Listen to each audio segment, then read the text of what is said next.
नमस्ते। आज हम जो कथा सुनेंगे वो तो सबको पता है ही, परंतु हम आज देखेंगे कि शिवाजी महाराज ने इस मुहिम का नियोजन कैसे किया। उनका अभ्यास, तर्क, निरीक्षण, समय, कार्य और गति यानी टाइम, वर्क एंड स्पीड का प्रमाणबद्ध उपयोग करके कैसे योजना बनाई, कैसे उनका टीम वर्क, सांघिक कार्य था। चलिए देखते हैं। दिनांक 9 मई 1660 को शाइस्ता खान अपनी 1.5 लाख फौज के साथ पुणे में आया था। लगभग 3 वर्ष हो गए थे वो लाल महल में डेरा डाले बैठा था। वैसे तो उसकी चाकण के विजय के अलावा अन्य कोई विशेष उपलब्धि नहीं थी। उल्टा कारतलब खान, नामदार खान इनके अपमानजनक पराभव ही प्राप्त हुए थे। परंतु अब शाइस्ता खान कोंकण काबीज करने के तगड़े प्रयास कर रहा है, ऐसी खबरें शिवाजी राजे तक आ रही थी। मुगलों की फौज के कारण स्वराज की प्रजा को पीड़ा तो हो ही रही थी। लूटमार, वसूली, खेती का, पशुओं का नुकसान मुगल कर ही रहे थे। इसीलिए अब उनका जल्द से जल्द कुछ इंतजाम करना पड़ेगा, ऐसा राजे सोच रहे थे। और एक वार्ता शिवाजी राजे तक आई थी कि शाइस्ता खान कोंढाणा यानी सिंहगढ़ दगाबाजी करके काबीज करने का प्रयास कर रहा है। महाराज ने तुरंत मोरोपंत को वहां भेजकर वहां की दगाबाजी की समस्या सुलझाई। अब शाइस्ते खान की समस्या कैसे सुलझाए, इस पर शिवाजी राजे अपने सलाहकारों समेत विचार विनिमय करते रहते थे। खान की फौज 1.5 लाख की थी। उनसे आमने सामने युद्ध करके विजयी होना तो कठिन था, और कारतलब खान, नामदार खान ऐसे एक एक सरदार से युद्ध करते रहे तो भी इन मुगलों के पास तो सरदारों की लंबी कतार थी। अब ऊपर ऊपर की डालियां छाटने से कुछ नहीं होगा। इस जहरीले वृक्ष को मूलतः उखाड़ना चाहिए। कुछ तो हुनर दिखाकर प्रत्यक्ष शाइस्ते खान पर हमला करना, ऐसा साहसी विचार महाराज का था। शिवाजी महाराज के कार्य पद्धति की एक विशेषता थी। कोई भी कार्य एक बार निश्चित हो गया तो उसका अत्यंत बारीकी से नियोजन। उसके लिए पहली सीढ़ी यानी गुप्तचरों से क्षण क्षण और कण कण की जानकारी प्राप्त करना। संपूर्ण भारत भर शिवाजी राजे के निपुण गुप्तचरों का जाल बिछा हुआ था, और गुप्तचर विभाग के प्रमुख थे बहिर्जी नाइक। लाल महल और आसपास के प्रदेश में भी भिन्न भिन्न रूपों में राजे के गुप्तचर कार्यरत थे। कभी साधु के वेश में, कभी माली के रूप में, कभी पानी वाले के रूप में, तो कभी शत्रु का सैनिक बनकर भी ये बहिर्जी नाइक के हुनरबाज गुप्तचर वार्ताएं लाते थे। उन्होंने अभी तक ये खास वार्ताएं लाई थी। लाल महल के अंदर काफी जगह तंबू के कपड़ों से पर्दे लगवाकर जनान खाने बनवाए हैं। कुछ पुराने दरवाजे निकालकर नए बनवाए हैं, यानी इंटीरियर डिजाइन थोड़ा बदल गया है। ये पवित्र रमजान का महीना शुरू था, इसलिए ज्यादातर सैनिक दिन भर के रोजे के बाद सूर्यास्त के पश्चात पेट भर खाना खाकर रात को गहरी नींद सोते हैं। तीसरी बात, पहरे के सैनिक लाल महल को चहु ओर से घेरे हुए हैं, एक एक गोलाकार रचना में, और उनके अलग अलग कार्यकाल होते हैं। वे शिफ्ट्स में काम करते हैं। एक घेरे का ड्यूटी टाइम समाप्त हुआ कि वे सैनिक अपने रहने की जगह वापस डेरे में जाते हैं। चौथी बात, आलमगीर बादशाह के राज्यारोहण का जश्न मनाने के तौर पर हर प्रहर यानी हर 3 घंटे में नौबत बजाई जाती है। और मुगल फौज इतनी बड़ी है, अजगर समान सुस्त पड़ी रहती है। एक छोर का दूसरे छोर को कुछ भी पता नहीं चलता। अब ये तो बस इंफॉर्मेशन हो गई। इस जानकारी का अत्यंत सुयोग्य उपयोग करके महाराज ने जो अद्भुत साहसी योजना बनाई वो विलक्षण है। कृपया अंत तक सुनिए। महाराज की तीक्ष्ण बुद्धि से जो कल्पना अंकुरित हुई वो था विश्व के इतिहास का सर्वप्रथम सर्जिकल स्ट्राइक। सीधा लाल महल में घुसकर शाइस्ता खान को मारना। क्या डेयरिंग का काम! जरा सोचो बस, 1.5 लाख की फौज के पहरे से अंदर घुसकर शाइस्ते खान को मारना और फिर सुरक्षित वापस भी आना, वो भी आज जैसे आधुनिक उपकरणों के बिना। केवल कल्पना करके ही रोंगटे खड़े होते हैं। शिवाजी राजे के साथ बाबाजी और चिमणाजी देशपांडे ये दो भाई भी लाल महल में बचपन में खेले थे। वे सब मिलकर कागज पर स्मरणानुसार लाल महल के चप्पे चप्पे की जानकारी अंकित कर रहे थे। इसमें माँ जिजाऊ साहब का भी योग्य मार्गदर्शन मिल रहा था। इस योजना में शिवाजी महाराज के लगभग 1000 मावले शामिल थे, परंतु प्रत्यक्ष लाल महल में केवल 400 मावलों सहित महाराज ने प्रवेश किया, वो भी टुकड़ियों टुकड़ियों में। कुछ मावले विवाह की बारात में शामिल होकर लाल महल तक पहुंचे, तो कुछ मावले मुगल फौज के ही सैनिक बनकर अंदर पहुंचे। मुगल फौज में काफी मराठा सरदार और उनके मराठा सैनिक थे ही। पूछताछ होने पर अपने शातिर मावले सहजता से उत्तर देते थे, हम जाधव राव के सैनिक, हम गायकवाड़ सरदार के सैनिक, गश्त लगाने गए थे, अब वापिस डेरे में जा रहे हैं। किसी को संशय भी नहीं आया। फिर से श्रेय जाता है गुप्तचरों को, जिन्होंने सरदारों के नाम समय सहित अचूक जानकारी लाई थी। उर्वरित 600 मावले पहरे से बाहर नेताजी पालकर और मोरोपंत पेशवे के नेतृत्व में पुणे के अलग अलग जगहों पर गुप्तता से तैयार थे। सर्जेराव जेधे रोकड़ोजी मंदिर के पास महाराज का घोड़ा लिए तैयार थे। कार्य पूरा होने पर राजे ने तुरंत घोड़े पर सवार होकर कोंढाणा पहुंचना, ऐसी योजना थी। यह ऐतिहासिक दिन था 6 अप्रैल 1663, चैत्र शुद्ध अष्टमी, रात्रि का साधारण 2 बजे का समय। तो इस प्रकार 400 वीर लाल महल के पीछे मुदपाक खाने में यानी रसोई घर के पास पहुंचे।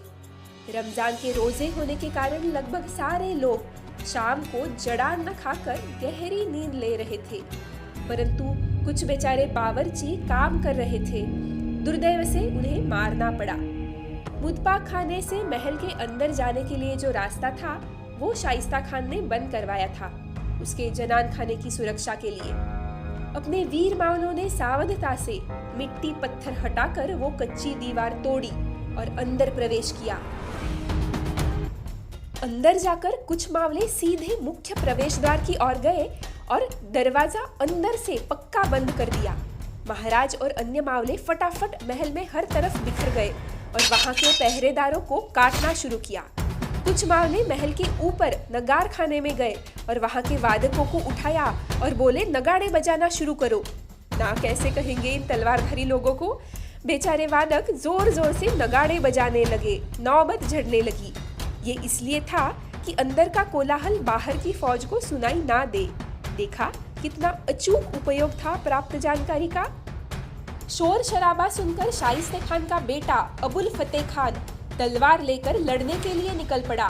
उसने कुछ मराठा सैनिकों को मार भी गिराया, परंतु अंत में स्वयं भी जख्मी होकर मर गया। शिवाजी महाराज को शाइस्ता खान चाहिए था। शाइस्ता खान प्रचंड भयभीत होकर जनान खाने में छुप गया था। उसको ढूंढते ढूंढते राजे उसके पीछे जा रहे थे। बचपन में जहां खेल खेल में लुका छुपी खेले थे, वहां आज वास्तव में जानलेवा खेल खेलने का समय आया था। खान के जनाने की कुछ महिलाएं होशियार थी।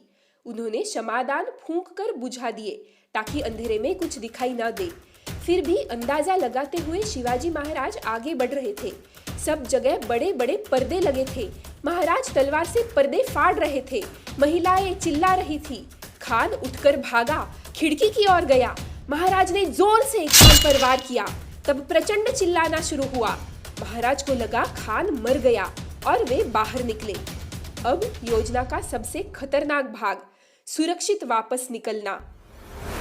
इस समय तक महल के मुख्य दरवाजे के बाहर सारे मुगल सैनिक एकत्रित हो गए थे।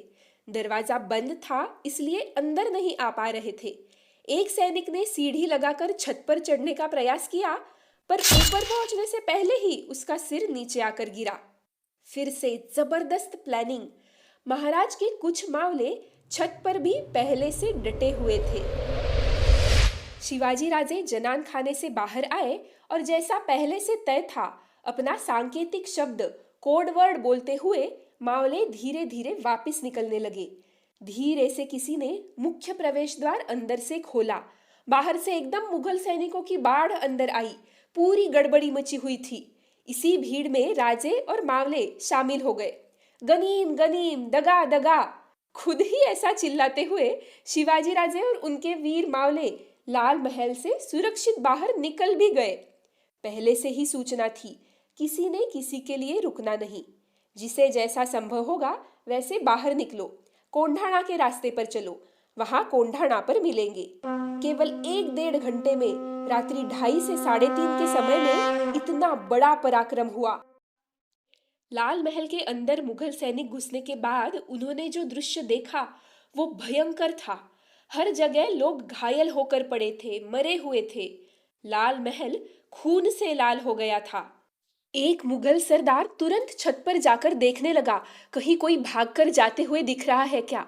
और क्या उन्हें कातरज सातारा की दिशा में मशाले लेकर कोई जाते हुए दिखे। तुरंत मुगल सैनिक कातरज की दिशा में निकले, जल्द से जल्द वहां पहुंचकर मरहट्टों को पकड़ते हैं ऐसा सोचकर। परंतु पास जाकर देखा तो क्या, लगभग 50-55 बैल उनके सींगों पर मशाले लगाई थी और वे बैल दौड़ रहे थे। आगे भी बैल, पीछे भी बैल। फजीहत, कितनी दुर्दशा मुगलों की।